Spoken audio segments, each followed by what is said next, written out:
Okay, so we're coming back to Macbeth. Thanks for your patience. And I've been thinking about Macbeth all week, and the interplay here is a really, really interesting play. And it begins with intrigue. I talked a little bit about the context being significant insofar as we know that King James, for whom this play is produced, this is the King's Company that Shakespeare is now writing for, performing in, etc., that King James took a particular interest in demonic activity and in witches. And so beginning a play with something overtly malign, they're called witches in the description, but they call themselves weird sisters. And I said to you that the word weird has different overtones than witches. Weird has the connotations of fate or destiny. And with that, it's more aligned with the idea of the fates in the pagan world. And the fates, if you recall your understanding of the way the classical world works, the fates are even more powerful than the gods in the Greek pantheon, insofar as the gods can't change the fates. What's fated is fated. It's the gods' task to implement what is fated, and you can't avoid what's fated. We saw that with Oedipus. That was the whole point of Oedipus. And part of the tragedy is that a good man, Oedipus, actually brings about the very thing that he would most like to avoid. Because fate is fate, and it's ineluctable. There is no way of avoiding it. And that sense here is here in Shakespeare as well. I think when he talks about them as the weird sisters, and we think of them as witches, and I talked about the strange appearances, the bearded ladies, the sort of androgynous figures. I'm not exactly sure what that represents, other than a confusion of categories, that fair is foul and foul is fair. And there's a sort of moral ambiguity about the entire play, which is represented in Shakespeare's own study in the character of Macbeth, who's a very moral, virtuous man, a great general, aware that what he will do, which is to kill the king, is a heinous act and with profound moral implications, but is willing to go against his own conscience. And what is interesting about this is that Macbeth seems to be able to deceive himself that it'll just be one act. I'll just do it once, and then I'll get the position, because he seems to think that it's fated that it be so. And since it's fated, there's nothing important about whether he brings about the fate or whether it just comes about. So morality is irrelevant in the calculation, because he thinks of it in terms of indifference to moral concerns. If it's fated, then it's going to happen whether you support it or whether you oppose it, so I may as well bring it about, because he's ambitious and he wants honor. He's an honorable man, and the honor appeals to him. And it's very interesting at the outset, the study and contrast between Banquo and Macbeth, when they're both promised honors, future honors, how they respond to this. They do what men often do, which is they will joke about it and make light of it, while at the same time their words and their jocular interplay does not really reflect what they're thinking inside. And again, this is why Shakespeare is very interesting, because he has a profound sense of the inner life of a man and what is driving character. And we'll see what drives them in terms of what they do. We saw that in our last study when we looked at Measure for Measure and saw the figure of Angelo where on the appearance he was virtuous, but beneath that, to his own surprise, actually, I think, genuinely, he was a vicious man. Now, why he was surprised is beyond me, although it often is the case that people don't really know themselves very well, and they drink their own Kool-Aid to some degree. He's known as a virtuous man. He likes that idea, although he knows that privately he's already had relations with a young woman and got rid of her because it would have been bad for his reputation. He didn't want to marry her, remember? And he doesn't think of himself as a bad man who's doing a cover-up. He thinks of himself as a good man who slipped, and it's not true of his character. But what we see is that what Angelo did once, which he's punished another for very severely, he himself is already committed, and he thinks that will be the end of it. And that he henceforth he can be virtuous without any repentance, without any seizing of consequences, and he doesn't think that the transgression was a true character attribute of his. And then we see in the play that actually not only is it a character attribute of him that needs remedy and healing, it becomes the cause of even greater transgressions of his virtuous character. And it seems like that the Duke was aware of this from the outset, and found a way in which he could teach even that character of Angelo how to be a better man. Now, and this is the task of the Renaissance dramatist who wants to train his audience in virtue. That's exactly what's going on. And I do think that Shakespeare, for all the discussion, is he Catholic, as he Protestant, I think what the critics look at is things like, where did Shakespeare go? Who did he hang out with? Some critics are not even sure that Shakespeare is Shakespeare. They think he was the Duke of Oxford. It's a pretty good case, actually. I don't particularly care about that. What I note in Macbeth and all of Shakespeare's plays is a thoroughly Protestant emphasis on biblical character and the consequences of it being played out not only amongst the kings but amongst noblemen, what we would call the middle classes, which is very much in keeping with the Reformation. So I don't really particularly care about his religious affiliation per se, but it seems to me that the way in which he looks at the world and the consequences of that, not just for the nobility or the priesthood, but for the entirety of the people, that is a very Protestant emphasis. That every man is a priest and a prophet, priest, and king. But here in Macbeth, these witches are effectively goddesses of destiny, and he sees, that is Macbeth, sees it as fated, and since it's fated, it doesn't matter if he gets it through virtuous or vicious means. It doesn't matter. I mean, he thinks it does, but he is inclined, because of his ambition, his desire, to overlook what his conscience tells him. And he thinks, just like Angelo, that it'll just be once. I'm only going to go against it once, and then once I get into the position of power, I'll solidify it, and all of my good qualities will come to bear, and then we'll just forget about the means by which I grasp power to begin with. And it's a bit like the way Tolkien portrays it in The Lord of the Rings.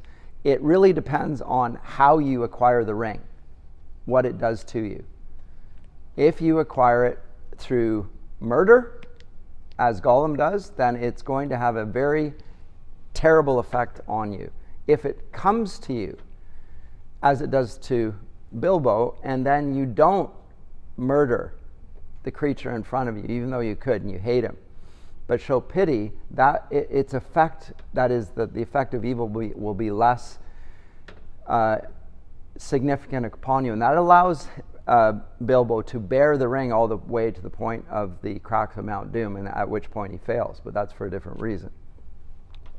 But that it allows his virtue to stand and strengthen. And it seems to me Shakespeare is illustrating exactly the same thing, the interplay of virtue and vice in the choices of characters, and then he's putting it on the canvas of the stage and letting us watch those characters make choices and the reasons for it, and then And not only just showing us the instant of the choice, because the choice itself is always momentous, and we can see that, but then what is the effect on the person's character down the road? And it always is, the outcome is just in the end, in a tragedy. So these three who are witches are fates of some sort. It's not exactly clear what they are. So there's some ambiguity there. They do seem to be in league with Satan. But again, Shakespeare, being a good Christian, does not think that Satan rules the world, and does not think that Satan is going to be able to bring a good Christian man to do satanic things. He would have to be complicit in it in some way. He would have to agree. Banquo does not. And so he's not drawn into this. There's no fate. There's no requirement to do evil. If you see it as a necessity, that's because you're excusing your evil deeds in advance. You are doing, as Milton says, acting like a tyrant. You're saying, I had no choice. I had to do this. That's Macbeth's mentality. I had to do this. And his wife is urging him, you must do this. Don't think like a man. And when she says don't think like a man, she is talking about male, female, but what she means is manliness in the sense of virtuous. Don't think that way. By the way, when in our egalitarian age, men and women are often held to be more or less the same and held to the same standards, and it's said that women can do things just as well as men, etc., which sometimes is true. But what I note in the difference between the two sexes is that women are never judged if they're not strong. They're not judged if they're not strong, but men are. It's an expectation. If men fail in this, they will be judged by women and other men if they're not possessing manly virtues, courage, strength, resilience, patience. If they don't have this, they are judged. If women don't have it, they're not judged. If they achieve it, then we praise the women, but we never criticize them for it because it's not an expectation. That's what Shakespeare shows us. He shows that, in a sense, manliness is something that you have to work towards. And he shows it in the men. And now Lady Macbeth portrays it as a matter of just their sexual differentiation. I just need to be, I'll unsex myself, she literally says. And I wish that you weren't so full of the milk of human kindness. She presents him as being effeminate. He's not effeminate. That's not the problem with Macbeth. No one would ever think that Macbeth was effeminate. But she sees him in equal terms and projects this onto him. You're too female, but whereas I am super male, and I would remove all of my femininity, and then that will solve the problem. Again, she doesn't understand virtue, but he does. He gets it. That's what holds him back. But what prevents him from acting on his virtue is the sense that he can get away with it once. Just one time. I'll take one bite of the apple, and then that'll be it. And what we find is that Shakespeare portrays that the first murder will necessitate other murders to cover up the first murder, and there will be no end to that. Because he never consolidates power, because he came about power by the wrong means. And eventually it is known, and it's chiefly known to Banquo, who has heard the prophecy and now knows who would do such a thing as to slay the king. Who would have motive for that? I think I might know who might have motive. The one who will get the advantages of murdering the king, right? And the one who thinks that it's going to come to him immediately because of that. So there we go. So there is a equivocation. There are ambiguities referred to throughout the play, but beneath those ambiguities, there's also some pretty clear certitude in terms of the direction of the characters, why they would act as they do. Why would Macbeth kill the king? Because he thinks that it's inevitable that he be king. And so he'll do whatever it takes to do that. Banquo also thinks it will be inevitable that his Children will be kings, but he does nothing about it. If it's going to be so, then it will be so. And what make you of it? And so look at their responses internally, and it's a study in how virtue can be annihilated by a man of ambition. Because that's what's going on here. Once he sees it, his virtue is set aside. He does not prize it enough.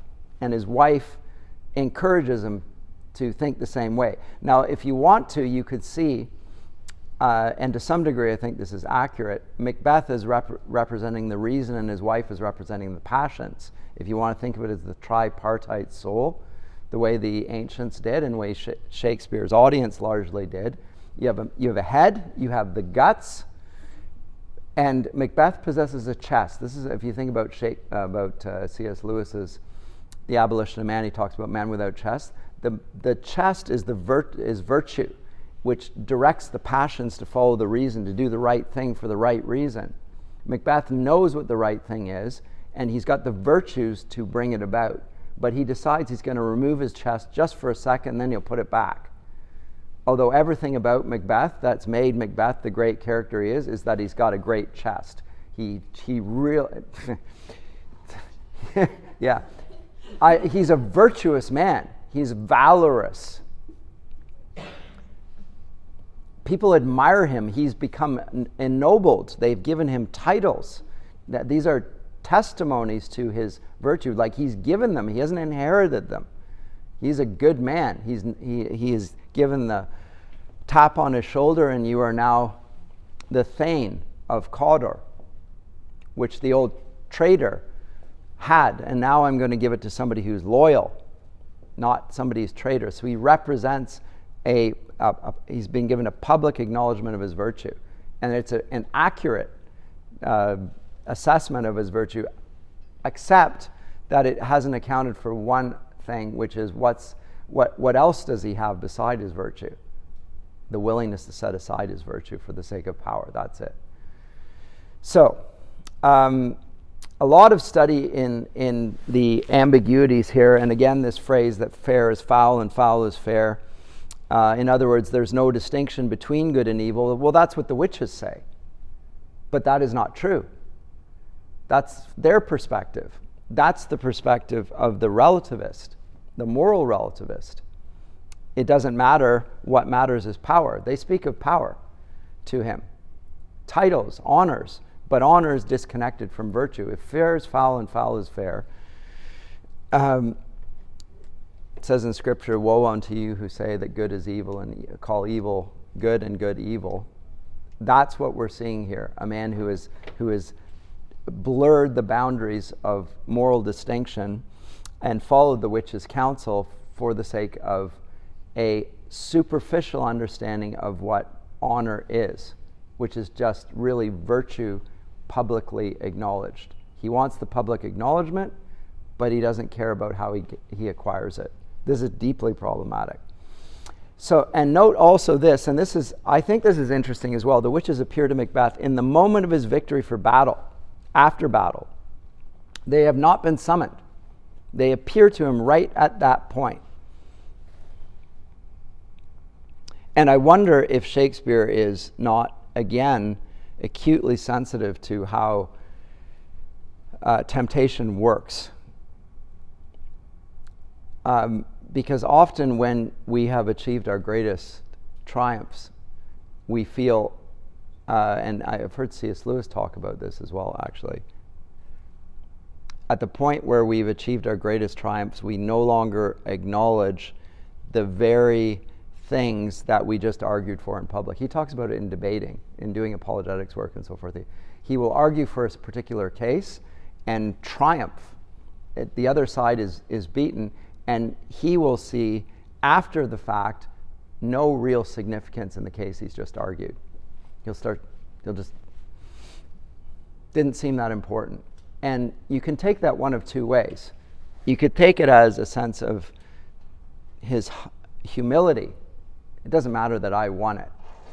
But that's not what he's talking about. It's more of a sense of the insignificance of the thing that he just argued was really significant. The audience was totally persuaded, and the speaker is left with a sense of it it wasn't really a struggle of good versus evil at all. That's where Macbeth is in the battle.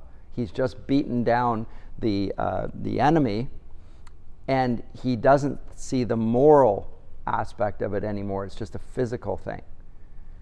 So right then the witches come in, and without him summoning them, and he is vulnerable. When he seems to have defeated all of his enemies, right then they appear, when you least expect it. I remember when I finished my PhD at the University of Durham, and I've told you about this, at least I've said it in various contexts, that I lost my voice while trying to deliver a defense of my thesis. It's an oral defense. You submit a written work, and then they have a viva, which they call it. So the examiners are there sitting at a table. I'm on the other side, and they're going to grill you about what you've written. And the outcome of the PhD is dependent on the viva, not on the written work. I mean, it is the written work, but it's the oral defense. So you can be brought down in the interview there, and people do fail. And I was so full of myself that I thought, I'm just going to take them on in the oral defense, because I know what I've written here they're not going to agree with, but I can fight my corner, and I'm pretty sure I can be persuasive here. And then I lost my voice and went into the PhD defense thinking that I was in deep trouble, which I probably was. And I was told before I started the viva that I'd passed it, which I've never heard anybody else ever say. I've never heard anyone tell me that that's how their defense played out. And I learned from that because I was willing to fail, because I thought it was right and true, and I thought it's worth the cost, and but that I was going to bring about the victory myself, and then it happened without my efforts in that sense. And I took it as God intervening and showing me something in that situation, right? So this is an important moment in my life. In my 30s, I'm not married, but I'm ruined in a sense from a career perspective. If you fail outright and you get nothing for it, which is the worst possible outcome. I don't think that was ever entirely likely, but still it's possible. And you have to be willing to accept that. But I came out of it feeling totally deflated. This is what I'm saying about the Macbeth. I was totally deflated, because it's like I've fought for this, pushed hard on this, thought that there would be this battle at the end of it in which I would convince them, or not, but there would be a conflict, and then the victory was there, but I hadn't done it, and I thought, well, what do I do now with my life? Because it's been all but build up to climb to the top of the mountain. I've got there, and okay. And part of it is I've spent 5 years working on one thing, and now the thing's done. What do I do next? And I got nothing. I have nothing to do. Macbeth is in the same sort of situation. When you've really, really struggled, and I've heard competitive athletes talk about this as well. You win the World Cup. Now what do you do? Or whatever. You're at the pinnacle and everybody's looking up to you, and you've got there, and you look and you think, actually it's not so great. Tomorrow is just the same as this day, and now I have the title of world champion, whatever. Yeah, but it really isn't that important. And I think that Macbeth is then vulnerable here, and what he gets there in the witches coming to him at this point is the offer that he attained something that was never on the cards before. The idea that he would be king. He fought against the man who wanted to usurp the king. And maybe what is revealed is that he was very much like the traitor. That's certainly what comes about at any rate. So note the reaction here at the outset. When Macbeth and Banquo hear the prophecies of the witches, Macbeth, we're told, is rapt, R-A-P-T, the Latin word for captured, at the news of his fate, reflection of his ambition, whereas Banquo is more or less indifferent. It's not that he's indifferent. It's a good thing, glad to hear it. But he doesn't seem to be animated to do anything about it. He doesn't think that the fates are fates. In other words, he thinks like a Christian. Thinks that God does not determine things so to the point at which we are destined to do evil things. God does not predestine evil for the good. If I'm a good man, I'm not going to do a bad thing. The gods are not like that. I might be predestined as a saint to be in glory, but that doesn't mean I'm going to be able to do bad things along the way and get there. That I cannot do. And Macbeth is willing to set that aside, and Banquo the opposite. So again, it's studying contrast. The foils are really helpful, and again, Shakespeare does this all the time, is uses foils to show us character and motivation. And in a sense, as a teacher to his audience, you think about this and see it played out in front of you and learn from it and act accordingly. So temptation is being used. And note that Banquo will not overstep his moral boundary, and he uses his reason to overcome the irrational nature of the witch's prophecies, whereas Macbeth is willing to become irrational, get rid of his mind. And really what he's doing is not getting rid of his mind so much as he is, as I say, evacuating his chest for a moment, thinking he can put it back in there and be a good man again. So the prophecy that the witches make to Macbeth conceals as well as it reveals. The revelation is clear. You will have these titles. What it conceals is what sort of man you will be at the end of that process. You'll have the title of king. But will you be kingly? That's a different thing. And they note that they don't reveal how Macbeth shall be king. So there's the temptation. And he becomes Thane of Cawdor immediately after the witch's prophecy, and Macbeth holds their prophecy to contain much more validity because of that. There's an immediate sign following the prophecy. So the murder of Duncan is not merely preordained by the witches. It originates actually in Macbeth's mind. That's important. The witches did not mention you will become king by murdering. It says you will become king. The idea of doing it through murder, that's Macbeth's own thought. And his wife has the same thought. So dramatic tension here in Macbeth, and it is the concentrated effect of the actions by the witches and Macbeth. So there's an anticipation here right at the outset, and it grabs us really early in the play. I mean, Shakespeare's plays really tend to start with a bang. Like right away, they throw us into crisis. We'll find this with the two other tragedies we look at as well, King Lear and Hamlet. Also, moments immediately of crisis, decision. King Lear will abdicate the throne right at the beginning. Hamlet will be, his father's dead. And there are ghostly figures walking about, talking about how it happened. So we're thrown right into a crisis, an immediate suspense. There's not a build-up, a slow build-up. It's immediate. Catches you, draws you in. Terrific in terms of dramatic play on the audience. And the prophecies are fulfilled prematurely. And for that reason, that might be why this play is so short. We don't have to wait around for the prophecies to come true. It's immediately, in Act 1, done. You think, okay, now what? You might think that it robs the whole story of suspense, and in a sense it does, except that what Macbeth is about is the effect of this on a character. Remember, so Act 1, the action happens, not Act 3, Act 1. And Act 3, the descent downwards happens. I talked about it build up or downward. You can see it one way, but there's a trajectory, and the trajectory is it goes down and down and down and down. Macbeth gets more and more and more depraved, more and more desperate, more and more vicious. And the consequences of his initial evil act start to spill over to the whole kingdom.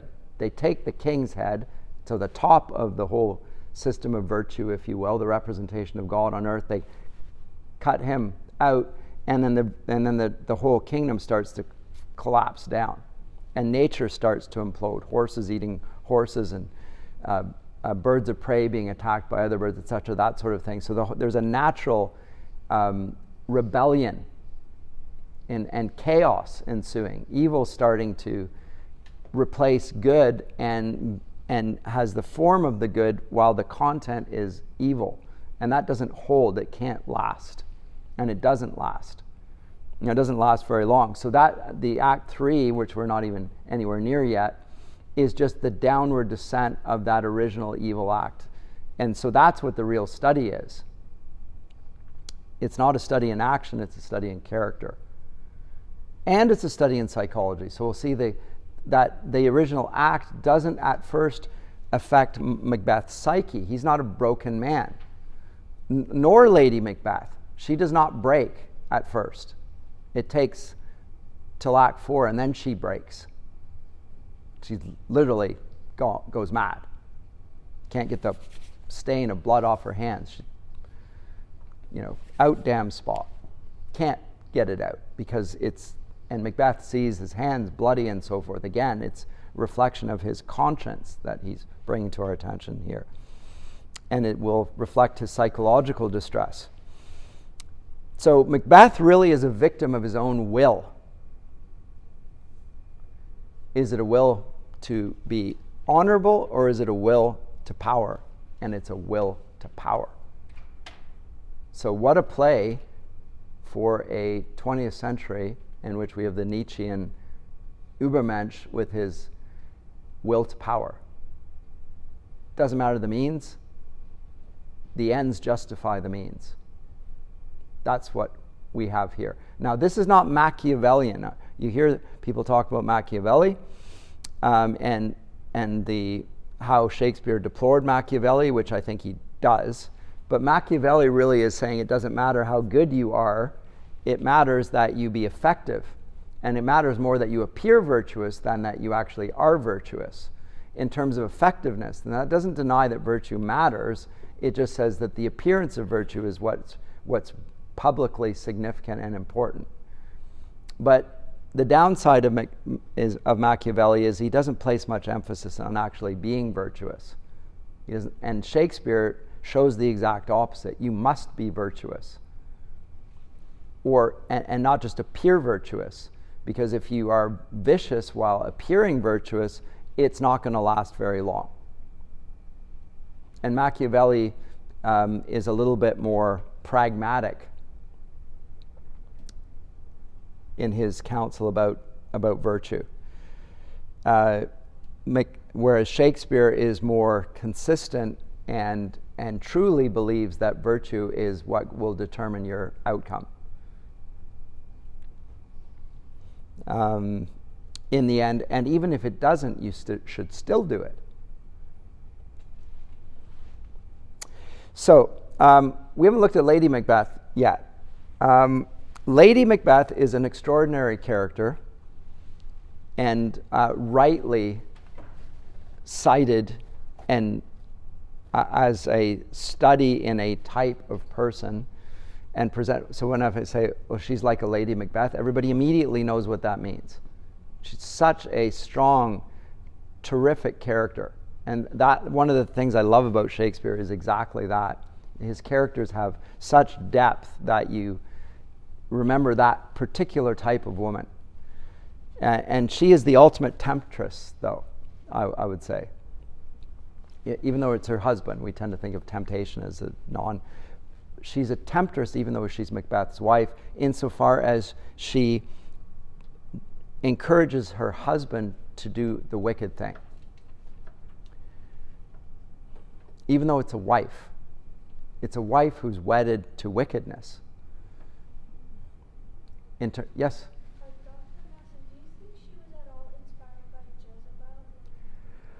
Right, I was just thinking about Jezebel as another type of a name of a female character that is, and I do think in a sense, I don't think she's actually compared to Jezebel in the play, but somebody motivated by wicked counsel and wicked ambition who influences her husband, but I don't think the two of them are alike here, because Macbeth is a much stronger character than King Ahab.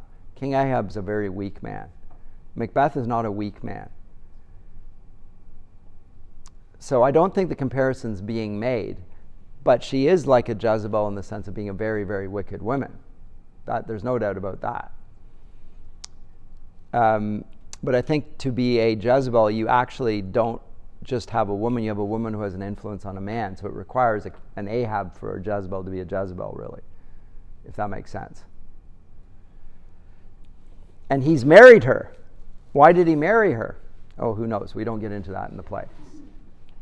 No idea.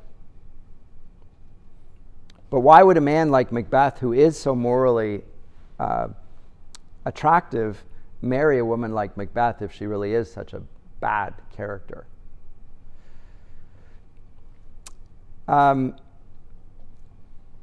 We don't know. And it might point to a flaw in him. But again, that's left out of the gaze of the playwright, and so we can't really speak to it per se. But as I say, the ultimate temptress, she commits none of Macbeth's crimes. She doesn't kill the king. Yet there's a question of whether she's actually more evil than her husband. In fact, the play almost pushes us to think that. But she doesn't do the murdering. She's a dramaturge figure. She pulls the strings. She pulls his strings. She is a wicked counselor. In a sense, she is like in Proverbs 1-9, you have two women. You got Lady Wisdom, and then you have the woman the adulterous woman. Well, here the adulterous woman, if you want to make that comparison, is Lady Macbeth, but she's not adulterous. This is his wife.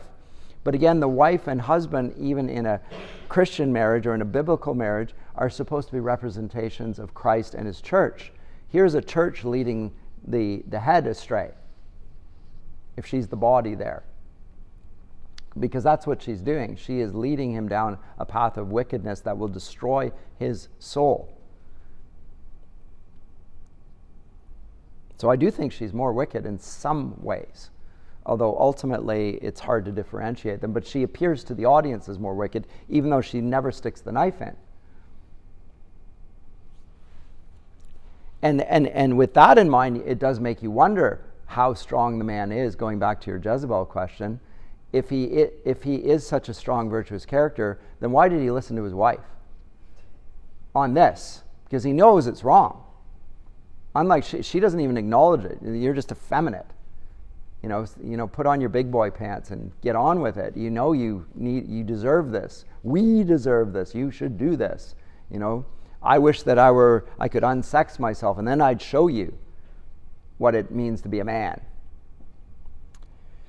And maybe that shames him, because it seems rather odd. Maybe he's ashamed, and does what. And the reason it works with him is because men hate being called effeminate. She's attacking his virtue.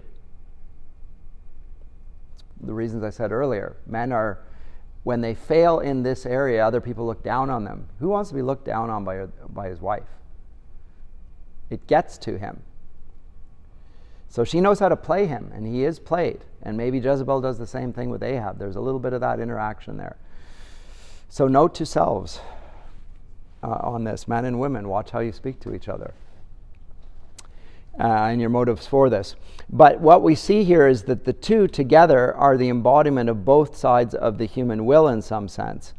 And this is and both of them descend into hell, by the way, both Macbeth and his wife.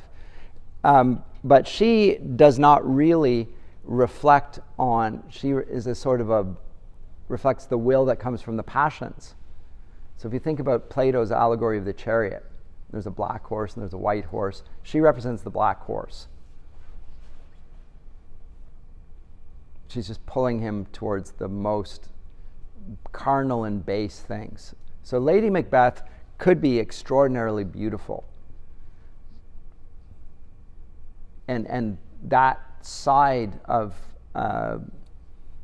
female nature that's attractive to men, the superficial things that could be divorced from the good, she may represent that. So it wouldn't, I'm thinking you could cast Lady Macbeth as exceptionally beautiful to appeal to a Macbeth, and at the same time devoid of any of the goodness that you would like to associate with beauty, and which we tend to in the idealization of beauty.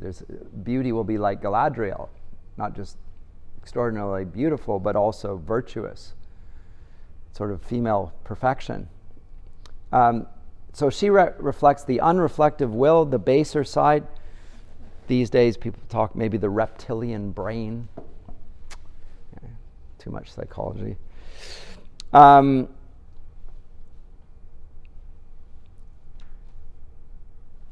is she a feminist prototype? Well, I don't even know what the word feminist means anymore these days, because it seems to mean things that it never used to mean. It contradicts everything. But she has a very binary view of how a man should act and a woman should act, and these influence her evil role. You know, man up, act like a man, do something that lacks any virtue. And I'll act like a woman, and I'll ignore all virtue, and I'll be everything that is characteristic of women. So that's why I said the two of them are physical types with no moral attributes of that.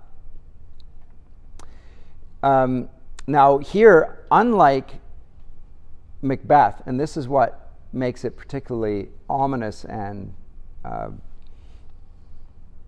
the darkness, the spiritual darkness of the play seems to be most present. Lady Macbeth summons spirits to take possession of her. Macbeth does no such thing, but she does. She wants to be diabolically possessed, which she links with being unsexed, which is interesting. Possess me, unsex me, make me like the three witches. She doesn't grow a beard suddenly, but she loses her femininity that's connected with virtue. All connection. It's a very odd and interesting section of the play, because it's not something, I don't think we would immediately gravitate towards this, for a female character who's wicked to call for herself to be unsexed. It's very pertinent in our day, where gender identity ignores such things, and people can say they be unsexed by choice. They can be this and this identity, and I will go against this. But here it's explicitly connected with wickedness and with demonic possession. And it seems like the sole reason, or the primary reason, is she associates her sex, that is her female sex.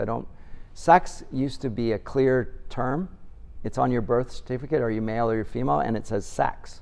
It doesn't say gender. Gender is something different. We'll do that in lit theory. But your sex is connected with an aspect of your nature. You're either male or female. You're born one or the other. Pretty much.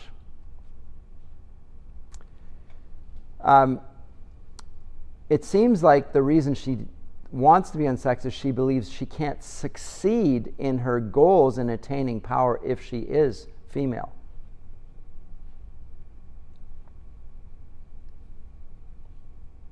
So I have to be masculine.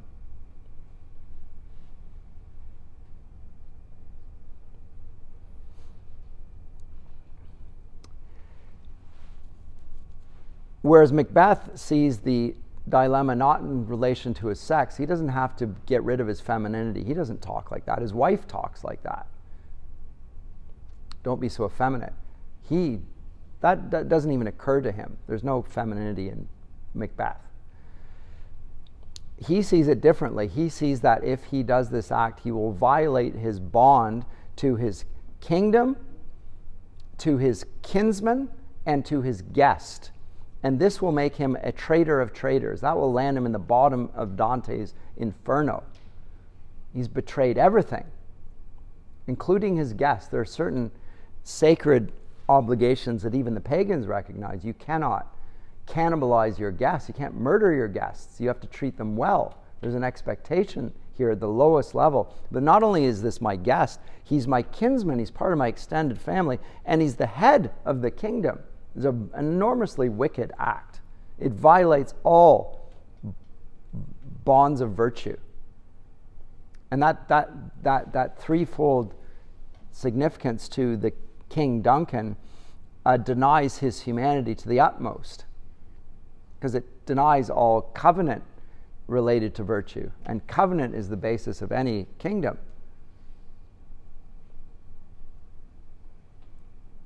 It denies man's order in the great hierarchy of being, which I talked about early on. So when Macbeth uses the word man, he uses it in an inclusive sense, more of a union of both sex types. Maybe I don't need to say this, but maybe I do. We don't use the word man these days. We say humanity or people kind, if you're prime minister and trying to avoid any associations that you might. He uses the man in an inclusive sense. Just note, when he says man, he means the human race, but represented by one man, and the one man is Adam, because they will also be redeemed by one man, the second Adam, who's Christ. So man, there's a man that represents all.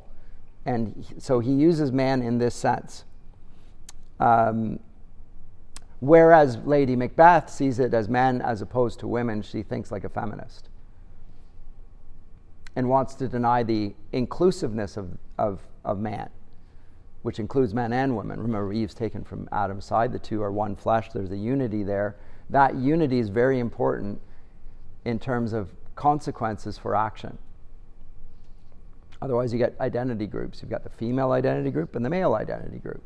And you further break it down, well, that's a sign of a disordered kingdom. And a disordered kingdom is going to come down. So Lady Macbeth sees him as far too nurturing and represses her own nurturing side. Even says she'd be capable of committing infanticide. I'd smash my babies' heads without a thought.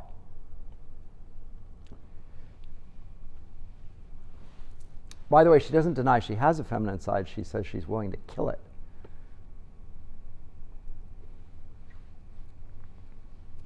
And then, as I say, mocks Macbeth with the idea that he is has nurturing feminine characteristics. Whereas Macbeth is appealing to natural law. The idea that manhood includes, yes, the natural bonds and features of masculinity that are particular to the sex, but more importantly, includes traditional male virtues: strength, courage, loyalty, resilience,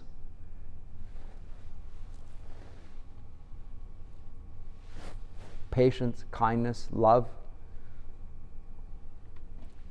prudence, knowing what to do. And in a sense, actually, Macbeth lacks prudence, which is the ability to determine when to do what is to happen.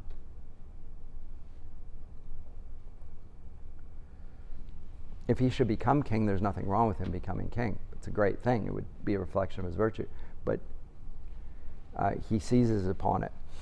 So Macbeth's crime is so desperate precisely, and this is what, there's huge irony in this, because it destroys him. The thing that he's going to raise himself up with is the thing that destroys him as a man. He's a shell of the man who was given the title of Thane of Cawdor. He seizes the title of king and thereby loses everything that had brought him to that point of public recognition and public honor. The man is gone. He kills himself.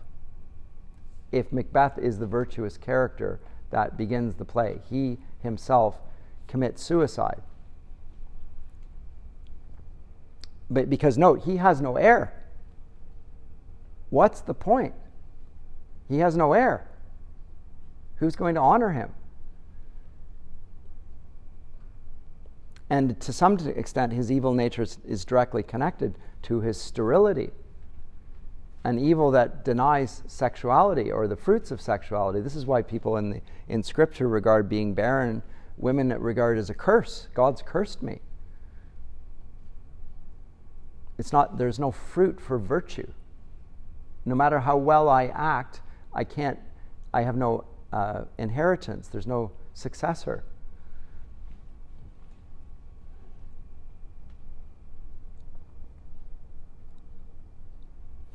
Now, Lady Macbeth refers to having had a child, but where is it? We don't know. It's just unanswered.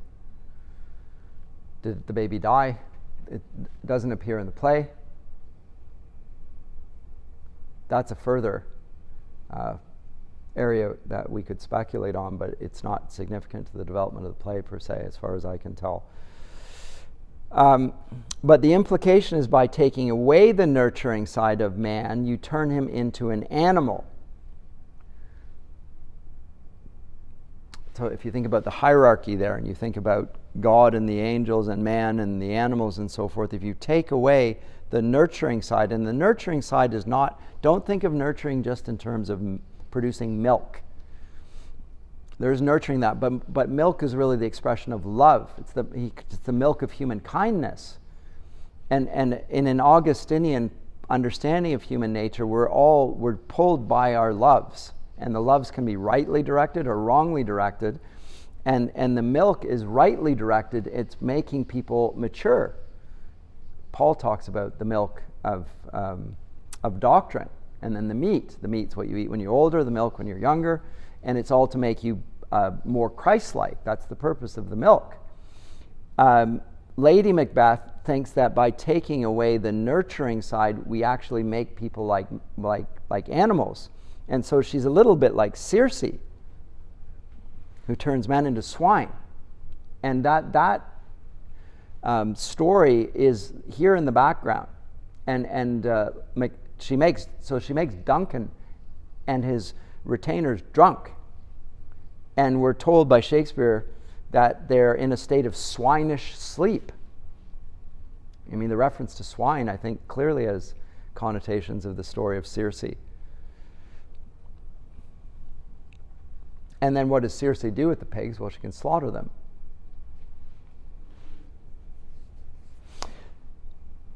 And by making them drunk, she takes away their reason, which makes us laugh, including the people who get drunk. I can act like I have lost my ability to think. That's because I can't think. This is funny, and everyone's laughing. Did you see what that idiot just did? We laugh at somebody who's debased themselves publicly. And they laugh at themselves. But they've deprived themselves of their capacity for reasoning. They can't think clearly.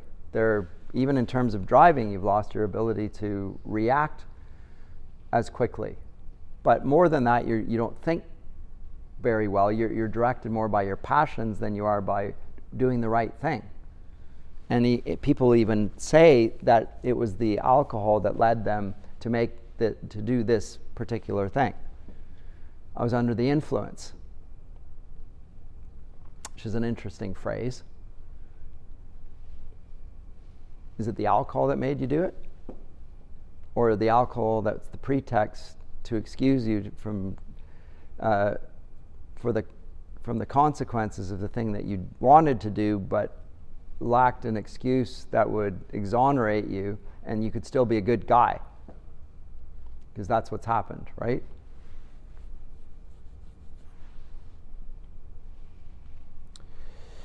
So she makes them drunk, and in that place, bringing Duncan and his retainers into a state of animal-like existence subverts the natural order first, before they kill them.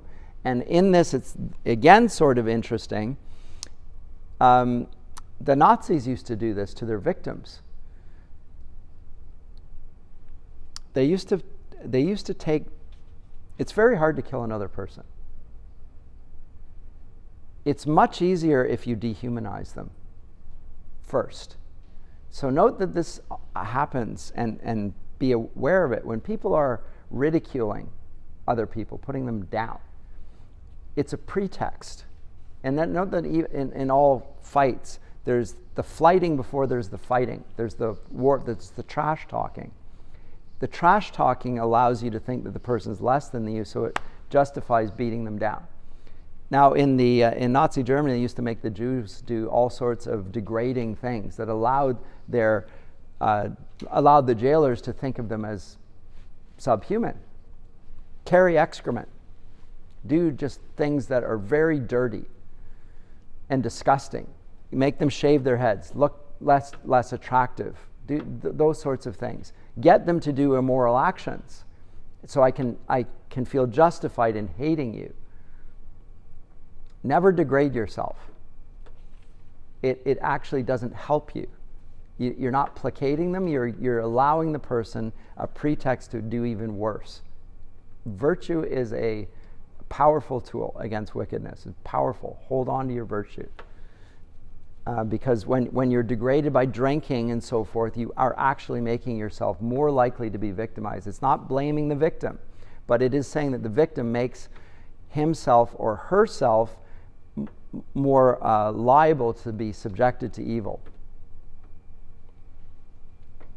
It's a thought. It works this way. It allows people to allow their worst side to come forward and feel justified in so doing. And that's Lady Macbeth's part. She gets them all drunk. So now it's easy for Macbeth to look at the drunk king, who's his guest, and sort of like think of him as below him.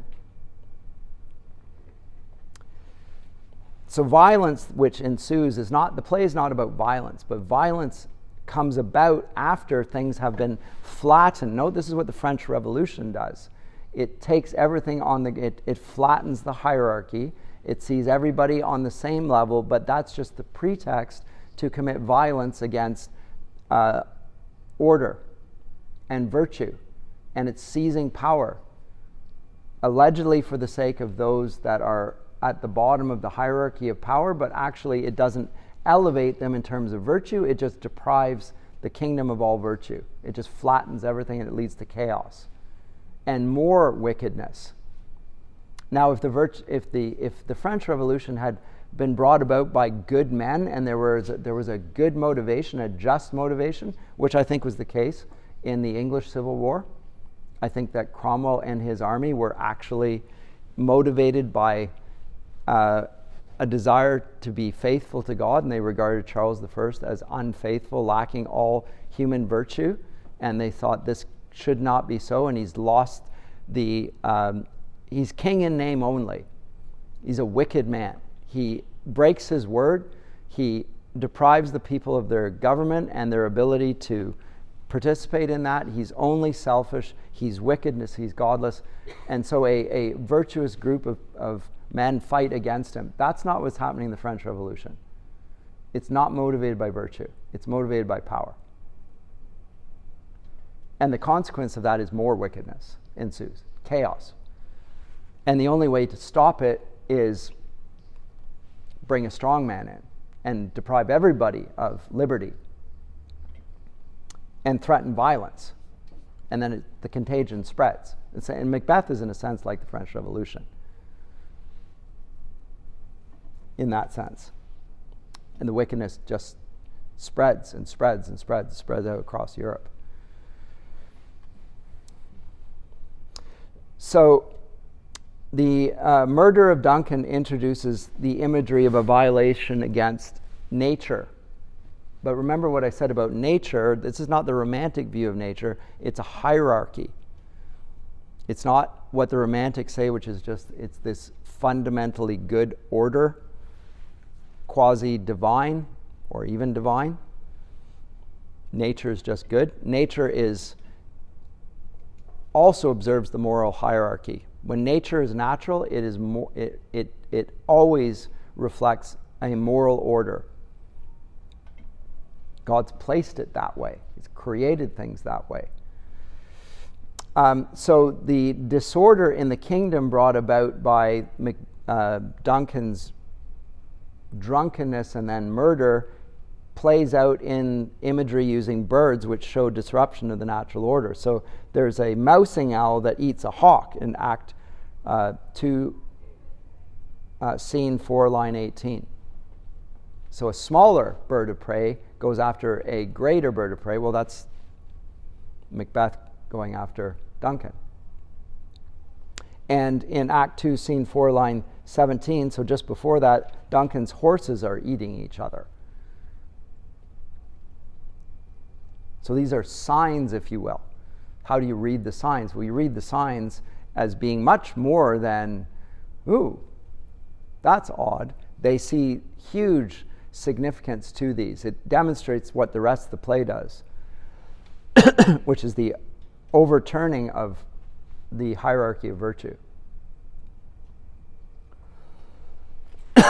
Now, when Macbeth, who has a conscience, feels guilty for his actions, Lady Macbeth urges him to suppress it and suggests it's not a matter of consciousness, it's a matter, or rather of conscience, it's a matter of consciousness. Which, if you're a materialist and you're somebody who denies the moral order of human nature, you always reduce everything in conscience to consciousness. And you just it's a matter of cognition. Just forget about it. Forget it ever happened. There are many ways of forgetting things ever happened. One of them is just keep drinking. Keep intoxicating yourself. Deprive yourself of reason. But guess what? That doesn't work. Because it's never a matter of just thinking about it. It's a matter of your moral being compromised. But that's her counsel. Would you stop bringing that up? We're going to put that happened. It never happened. If you keep bringing that up, you're going to act as if the moral transgression which we committed were actually a moral transgression. That's not real. In fact, the act never happened. We're the king and the queen. Let's not just act like that so that we can play the role. And we can play it well, because if we act like we feel guilty, then people are going to think we are guilty. So lots of imagery along that line. And then the images of light and darkness, Act 1, Scene 4, stars hide your fires. And the image of the dagger, which is a hallucination. And you can see this well portrayed in films. Like sometimes you see it and then it's gone. You can't really do that on the stage. But you could in a film. First he sees the dagger and the audience sees the dagger and think that there is a dagger, because we're seeing things with Macbeth's eyes initially, and then eventually he holds his hand out and it's the same hand. He hasn't dropped anything. It's just, oh, there's nothing there. It's a hallucination. It's a tempting object. He can't escape from wishing to murder Duncan. He's been conditioned by his own desire to do what he seems to be able to unthink. So the dagger embodies Macbeth's internal state, because now he's the dagger. It's the violence that perpetuates itself. If you kill somebody in battle, if your enemy is wicked, like truly wicked, I suspect you don't have pangs of conscience. I can't speak from experience. I suspect, though, that you don't feel pangs of conscience. You think, I did a good thing there, because if I hadn't done that, this is what would have happened. It had to be stopped. It's like slaying the dragon. It's only good. If you kill somebody and it's sort of unequal, or it's less morally clear, the person who does the killing is affected by it and carries that with them. It's why just war is very important. Not just in terms of the outcome, but in terms of the combatants. They're affected by it. They need clear consciences. This is why nations should not rush to go to war for some consequence without making clear that it is morally a good thing, because your own people will be devastated by the action for the rest of their lives.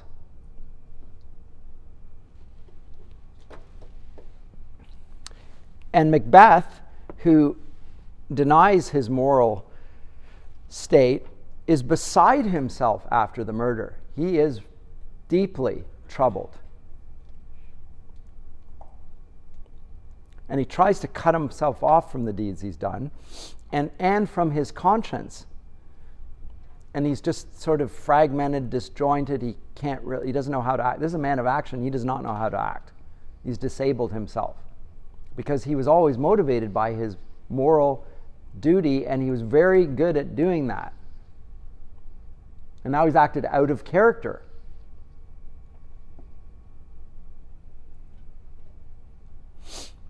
Now, another thing that is brought up in the play is the importance of sleep. And sleep is associated with rest, and rest is associated with salvation. Right? It says in Hebrews, they will never enter my rest. Like those who have tasted God's goodness and turned their backs. Like in the days of Meribah, when the people of Israel who saw the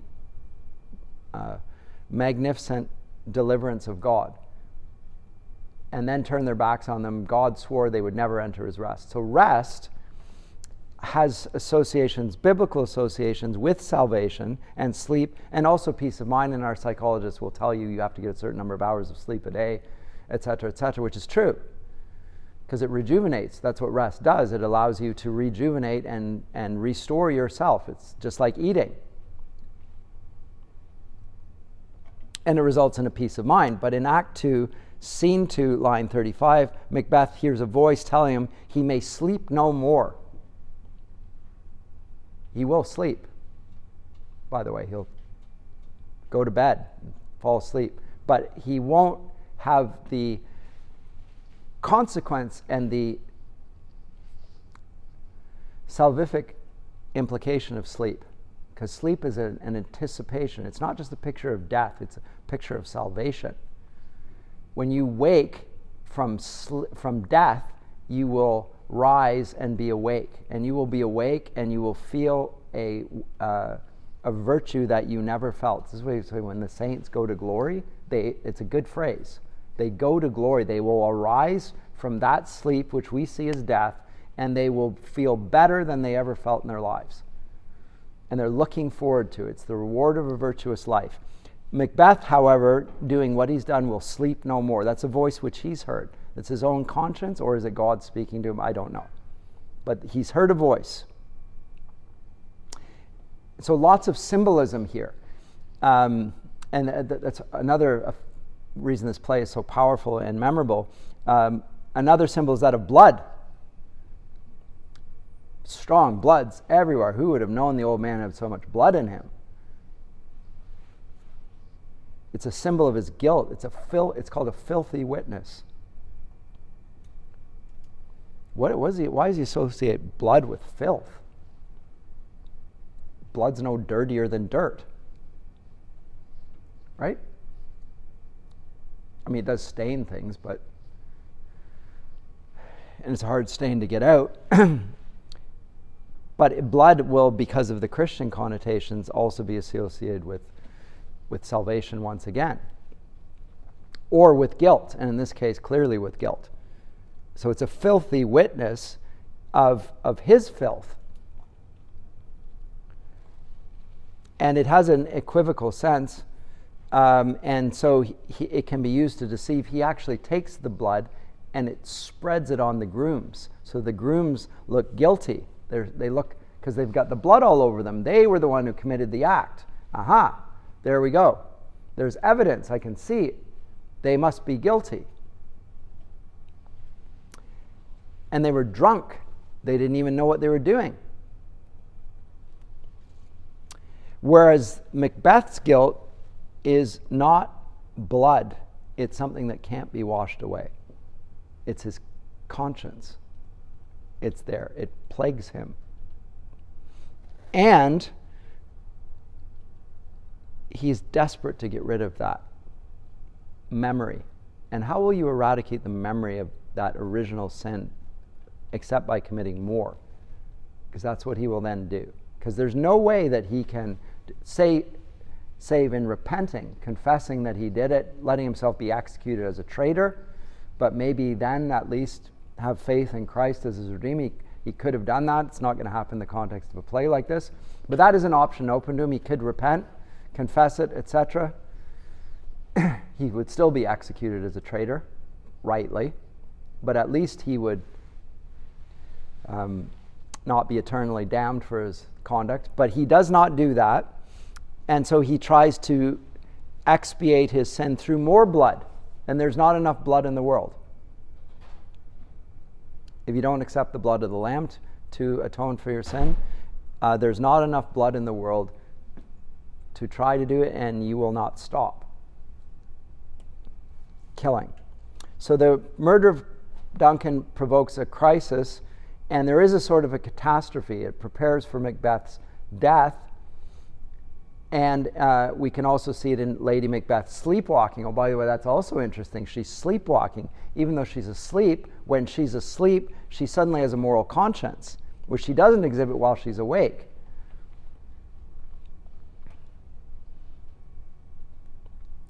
And she does what psychologists often observe. She suppresses her guilt, and it just makes her mad. So she internalizes it. And this is, again, I think, not being a psychologist, but my sense is that women tend to internalize things and men externalize it.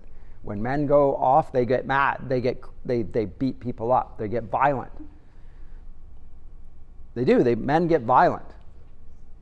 Women implode. They turn upon themselves. They feel guilty, and they don't bring other people down, but they just turn inwards. And that's borne out in the play here. Lady Macbeth implodes, and Macbeth explodes, right, to try and deal with the guilt. So they both think that they can get rid of moral nature. She connects it with her sex. I'll unsex myself, and let's not think about it. Doesn't work. He sets his moral reservations aside, even though he's fully aware of all the implications. Thinks that, you know what, I'll do this, and it's just once, and then I'll go back to being who I am. Doesn't work. And so then they see the sleep theme goes throughout the play. Same with the daggers. They say in the character of Donalbain, they see daggers in men's smiles. Act 2, Scene 3, line 136. Why don't I pause there? We'll take a brief break, and we'll come back.